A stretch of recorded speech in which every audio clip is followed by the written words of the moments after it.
Olá, mulheres abençoadas, boa noite. Meu nome é Yala, sou psicóloga clínica. Fui convidada através do pastor Felipe, que é um amigo querido pessoal meu, para estar ministrando essa noite para as mulheres. Queria estar presente, né, no culto com vocês, mas eu moro em Portugal. Atualmente estou passando uma temporada na França.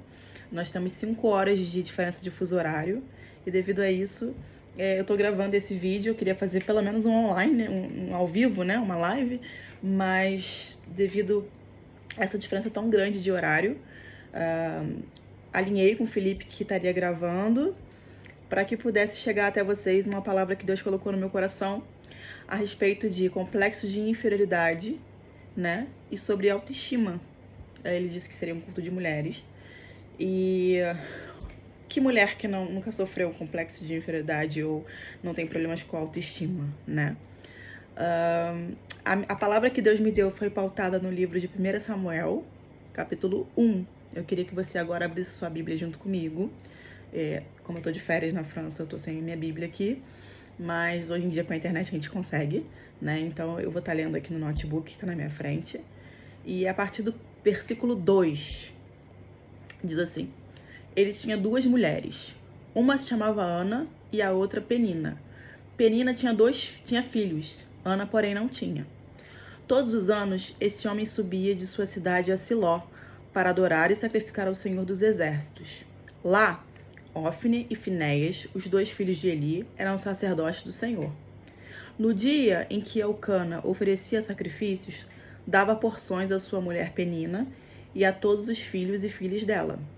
Mas Ana dava uma porção dupla, porque a amava, mesmo que o Senhor a houvesse deixado estéril. E porque o Senhor a tinha deixado estéril, sua rival, Penina, a provocava continuamente, a fim de irritá-la.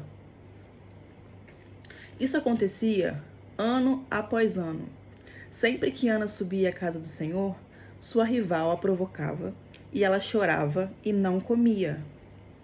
Elcana, seu marido, lhe perguntava: Ana, por que você está chorando? Por que não come? Por que está triste? Será que eu não sou melhor para você do que 10 filhos? Certa vez, quando terminou de comer e beber em Siló, estando o sacerdote ali sentado numa cadeira, junto à entrada do santuário do Senhor, Ana se levantou e com a alma amargurada chorou muito e orou ao Senhor. E fez um voto dizendo: Ó Senhor dos Exércitos, se tu deres atenção à humilhação de tua serva, te lembrares de mim, e não te esqueceres de tua serva, mas lhe deres um filho, então eu dedicarei ao Senhor por todos os dias de sua vida, e seu cabelo e sua barba nunca serão cortados. Enquanto ela continuava a orar diante do Senhor, Eli observava sua boca. Como Ana orava silenciosamente, seus lábios se mexiam, mas não se ouvia sua voz. Então Eli pensou que ela estivesse embriagada. Ele disse: Até quando você continuará embriagada? Abandone o vinho. Ana respondeu: Não se trata disso, meu senhor. Sou uma mulher muito angustiada. Eu vou repetir essa frase que é muito importante. Não se trata disso, meu senhor. Sou uma mulher muito angustiada. Não bebi vinho, nem bebida fermentada. Eu estava derramando a minha alma diante do Senhor. Não julgues tua serva uma mulher vadia. Estou orando aqui até agora por causa de minha grande angústia e tristeza. Angústia e tristeza. Ele respondeu: Vá em paz e que Deus de Israel lhe conceda o que você pediu. Ela disse: Espero que sejas benevolente para com a tua serva. Então ela seguiu seu caminho, comeu e seu rosto já não estava mais abatido. Vou parar por aqui. Essa passagem é muito conhecida, acredito que muitas de vocês conheçam. Fala sobre Ana, né, que era estéril. Então, uma pequena resumida aqui, né, naquela época era muito importante a mulher gerar filhos, principalmente filhos homens, né? Quando a mulher não gerava filhos, ela era ressarcida da sociedade, as pessoas não valorizavam aquela mulher. Era muito cultural isso. Porém, ainda assim, Elcana, que era o marido de Ana, ele amava, ele valorizava, independente do que ela tinha dado a ele ou não, né? No caso, foi a falta de filhos. Ele simplesmente amava pelo que ela era, não pelo que ela podia proporcionar a ele, né? Isso naquela época era uma coisa muito rica, muito única, né? Não existia, assim, com frequência. A gente vê pelos relatos bíblicos mesmo, de quantas mulheres queriam ter filho e não conseguiam, e sempre eram muito rejeitadas, né? E Ana não se sentia diferente, apesar do seu marido honrá-la até mesmo com ofertas, né? Dobradas. Isso demonstrava o amor dele por ela. Mas quando a pessoa tem o complexo de inferioridade, que no caso a Ana com certeza tinha, não importa o que ela receba, né? Não importa o que falam pra ela. Ela simplesmente não consegue se valorizar. Ela não consegue ver quem é ela, né? E aí, por mais que digam ao contrário, não é relevante, né? Porque ela mesma não se vê dessa forma. As pessoas que têm esse complexo, ela em algum nível, elas se veem pior que as outras, né? E o complexo de inferioridade está muito ligado ao complexo de superioridade, né? Porque a gente vê muitas pessoas que às vezes demonstram que são melhores, são arrogantes e tal, mas isso está muito linkado com a baixa autoestima. A pessoa veste essa máscara social, veste essa capa, né, de superioridade para camuflar o que ela mesma pensa ao seu respeito, de maneira que não dê chance a outras pessoas de humilhá-las, porque na cabeça delas elas são piores, porque na cabeça delas elas também não são dignas, não têm valor, mas elas se supervalorizam para que os outros não possam diminuí-las, né? No complexo de inferioridade, né, a gente tem alguns sintomas básicos, que são sensação de culpa, tristeza, né, constante, uma insatisfação constante, não importa o que te digam, não importa o que façam por você, ela sempre vai estar insatisfeita. No caso de Ana aí, como eu falei, Eucana dava ofertas para ela, tem a parte da passagem aqui que ele pergunta, né, tipo, ele pergunta a ela assim, Ana, por que você tá chorando? Por que você não come? Por que está triste? Será que eu não sou melhor para você do que 10 filhos? Nessa frase aí eu entendo que o cara tava dando um grito de desespero. Pelo amor de Deus, eu faço tudo por você. Eu te amo tanto, eu te dou tanto valor, você não tá percebendo isso, sabe? Você não precisa de um filho para se sentir amada. Você não precisa me dar nada, eu já te amo. Era essa fala do Eucana, né, pra Ana. Mas naquele caso ali, pra ela não adiantava isso tudo, porque ela não conseguia ver o valor dela, né? Esses sentimentos de inferioridade, eles geralmente são semeados ao longo da nossa vida. E eles geralmente começam na nossa infância. Esse culto, eu tenho ciência que é de mulheres, né? Mas toda mulher um dia foi uma criança, né? Certo? Eu acho que ninguém já nasceu mulher. E na infância, quando nós somos crianças, muitas situações nos levam a desenvolver complexo de inferioridade. Situações essas que, quando criança, não temos consciência, né? Do que estamos passando, mas que ficam marcas em nós, né? Mas que situações, Yala? Olha, existem várias, né? Para começar, muitas crianças na barriga da mãe são rejeitadas. O bebê, já foi comprovado que ele sente, desde a barriga, a rejeição. Ele sente tudo, na verdade, né? O amor, a rejeição, seja lá o que for. E aí, bebês são rejeitados, às vezes, na barriga da mãe. Crianças são abandonadas, às vezes, a mãe é abandonada pelo pai e automaticamente a criança também pode ser abandonada, né? Em algumas situações, não são todas, é claro, tem homens que se separam da mulher, mas ainda assim dão assistência ao filho. Mas, de repente, não é o suficiente do que aquela criança precisaria. Crianças são negligenciadas, por exemplo. Mães, às vezes, têm depressão pós-parto, não conseguem ter aquele contato físico que deveria ter com os filhos, certo? Existem crianças que são negligenciadas em termos de abusos físicos, psicológicos, sexual. Isso fica marcado, né, na infância. Crianças são abandonadas para adoção. Às vezes não são casos extremos como esse que eu acabei de citar, mas às vezes é sempre o fato do mundo ter mudado, do papel da mulher hoje ter mudado, né? A mulher hoje em dia não está mais do lar, pelo menos não a maioria. E aí a mulher vai sair para trabalhar, para dar um futuro melhor pro filho, mas o filho sente essa ausência, essa falta de cuidado que ele gostaria de ter. E isso acaba marcando a infância, e ele achando que está sendo depreciado, né, preterido, Lá, quando ele vai ser um adulto, ele vai entender que a mãe saía para trabalhar, ela não estava desconsiderando, né, como criança, como filho. Ela precisava sair para trabalhar, mas a criança às vezes não entende. Talvez um pai morreu, uma mãe morreu na infância e a criança também tenha sentido um abandono. Isso tudo são sentimentos que vão ser gerados, né, dentro de nós e que podem nos fazer nos sentir inferior, né? Sem contar que o inferno muitas vezes investe muito na nossa infância, né? Porque é quando nós estamos sendo formados, é quando a nossa personalidade está sendo manietada, né? E o Satanás, ele vem para roubar, matar e destruir nossos sonhos, nossos projetos, e as crianças são isso, né? São os adultos de amanhã. E ele conseguindo deixar essas marcas que lá na frente vão ser refletidas e vão fazer um adulto se sentir menos doente, desvalorizado, não amado, né? Isso tudo já é arquitetado mesmo no inferno, né? A gente tem que ter essa consciência. Quando as pessoas têm esse complexo de inferioridade, elas têm a tendência de se isolar. Elas têm a tendência de não se sentir digna de acompanhar, de ser acompanhadas por ninguém, porque elas acham que a presença delas não é importante. E elas começam a se comparar com outras pessoas também, né? No caso de Ana, por exemplo, ela se comparava com Penina, porque a Penina tinha filhos, ela não tinha. E como é que eu sei que a Ana se comparava com Penina? Porque por mais que seu marido amasse e demonstrasse esse amor, ela, mas eu não tenho filho, né? Ai, Senhor, e não comia, e chorava, né? Se depreciava. Quando a gente tem a autoestima em dia, o que importa é quem somos, não o que temos.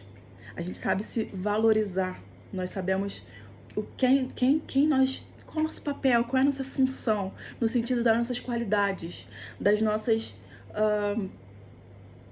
potencialidades, né?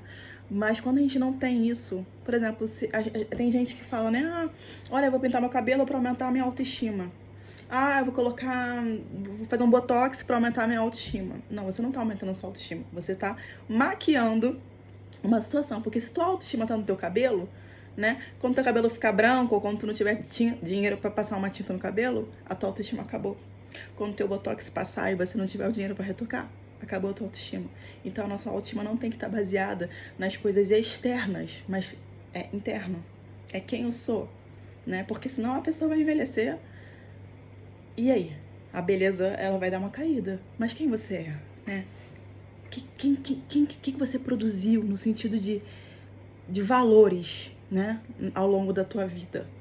Entende? É mais ou menos isso. Eu vou ler aqui um conceito de autoestima, que são os conjuntos de sentimentos e pensamentos do indivíduo sobre seu valor próprio, né? Que eu estava falando agora.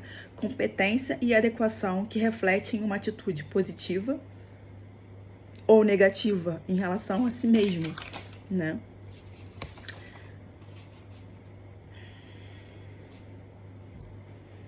Dá pra entender? Eu acho que talvez eu esteja correndo muito.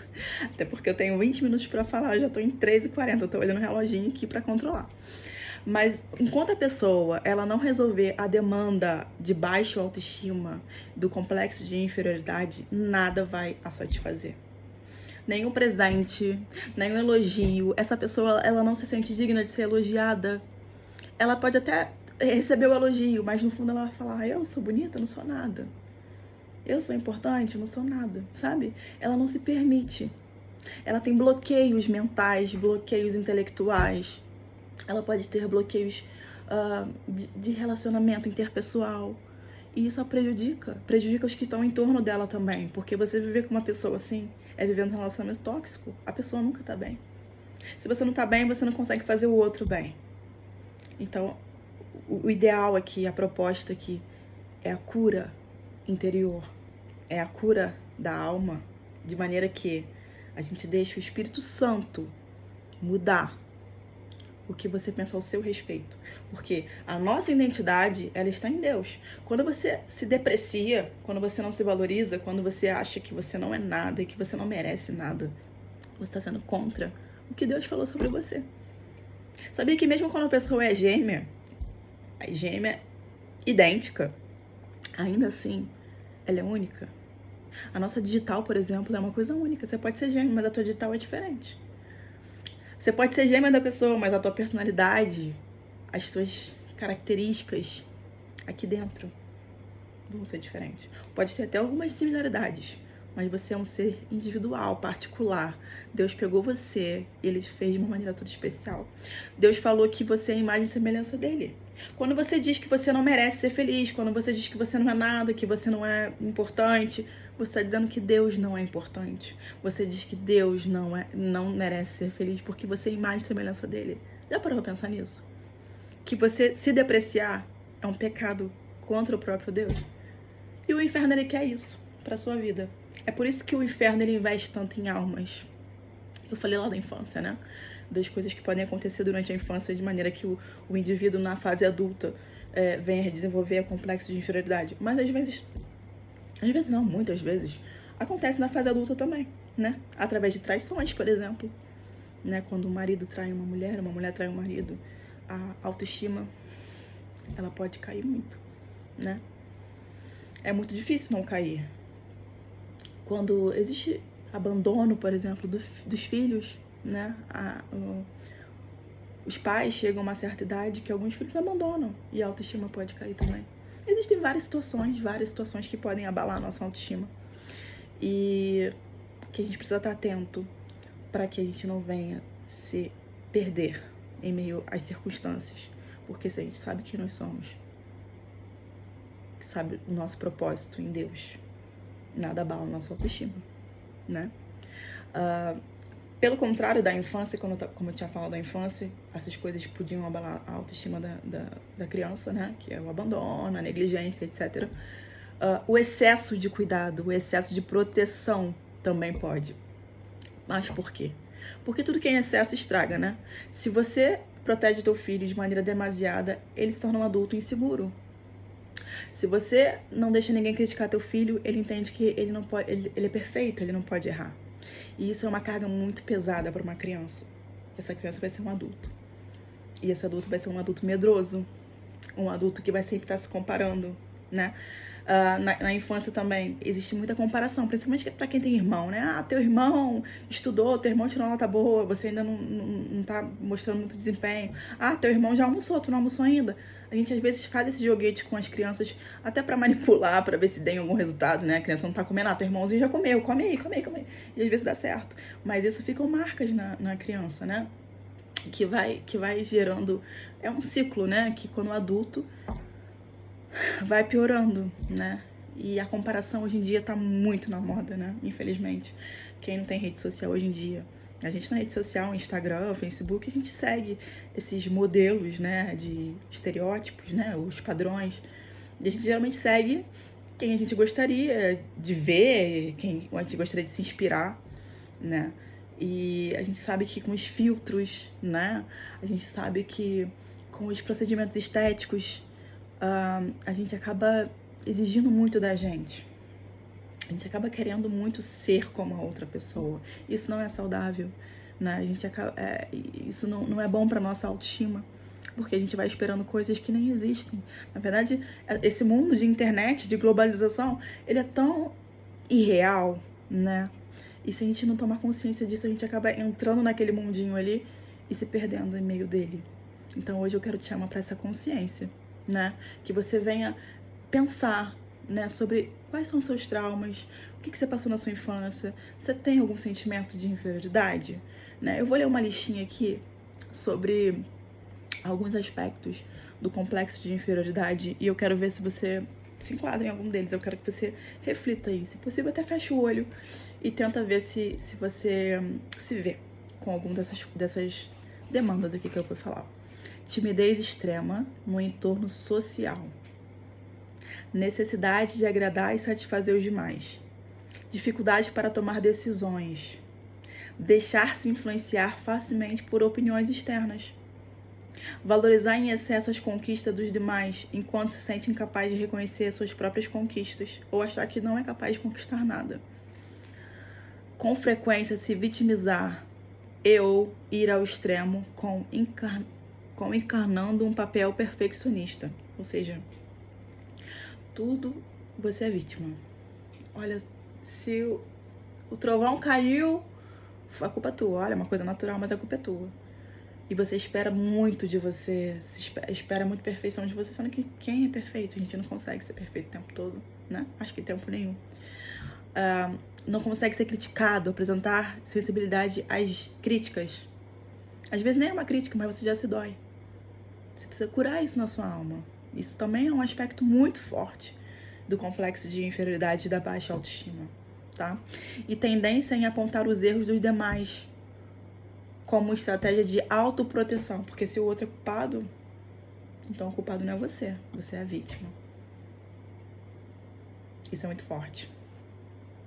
Isso é muito forte. Né? Meu tempo tá explodindo, então pra encerrar, eu quero te falar aqui o seguinte, que Ana, ela era tão insegura que até a oração dela no versículo 11 fica tão óbvio a insegurança dela. Olha o que ela fala aqui na oração, né? Ó Senhor dos exércitos, se tu deres atenção à humilhação da tua serva, se tu, condicional, se tu deres atenção, ou seja, Deus não ia dar atenção pra ela não era digna, né? Te lembrares de mim. Gente, quando é que Deus esquece de alguém? Tem uma passagem de Salmos que Deus fala, né? Ainda que tua mãe te abandone, eu nunca te abandonarei, eu nunca te esquecerei. Então, Ana o tempo todo é que ela se colocava como vítima, como indigna, né? Mas é engraçado que em meio a isso aqui, né? Ela se levantou. Quer ver? No jugo da serva.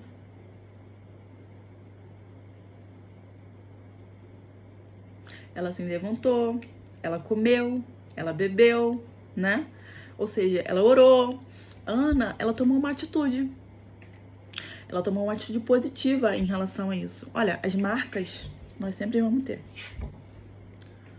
Mas o Espírito Santo, ele quer mudar o quadro das nossas vidas. Ele quer curar a tua alma. Mas para isso precisa de uma atitude sua, né? Então se levanta, se alimenta, bebe da água, da fonte. Porque o Espírito Santo ele tá para curar os seus traumas, os seus complexos, as suas demandas. E quando você for curada, as pessoas que estão ao teu redor também vão ser curadas. É isso que eu espero, é isso que eu desejo. E eu tenho certeza que se você se entregar de todo o teu coração, pedindo cura, não precisa ser na igreja como a Ana fez ali, né, no templo. Hoje em dia você pode fazer isso em qualquer lugar, no teu quarto, fecha a porta, chora, se derrama, pede Deus a cura. Rejeita todo complexo, esse sentimento negativo que te angustia, que te amargura. Declara com a tua boca, as nossas palavras curam. É por isso que a terapia é tão importante, porque na terapia a gente consegue externar o que tá dentro e coisas que nem chegaram à nossa consciência. Quando a gente vai falando, quando a gente falou uma coisa que a gente não tinha consciência, entende? E então coloca pra fora tudo que te magoou, tudo que te feriu. Vai fazendo um retrocesso na tua infância, vai falando com Deus, vai se derramando. Que o Espírito Santo, ele veio hoje trazer essa ministração de cura na alma. E que você entenda a tua identidade em Deus. Porque você foi feito para um propósito, você foi feito para vencer. E isso não combina mais com você. Essa roupa já não te cabe mais. Ele quer te vestir com roupas novas. Como eu disse, eu tô na Europa, eu faço atendimento online, tá? Para brasileiros. Eu vou deixar meu contato telefônico. Se você tiver alguma dúvida em relação ao que eu falei, se quiser uma consulta comigo, tá? Saber, tirar alguma dúvida, eu vou deixar meu telefone aqui. Esse telefone é o WhatsApp, você pode me chamar. Lembra que a gente tem 5 horas de diferença. Anota aí. Eu vou falar devagar. Se você tiver que pegar uma caneta e um papel, já pega agora. É mais, né? Mais mesmo, 351 9689 22667. Eu espero que essa palavra tenha te ajudado, tenha sido bênção na tua vida, né? E que você fique na paz do Senhor. com muito amor. Um beijo, mulheres vitoriosas.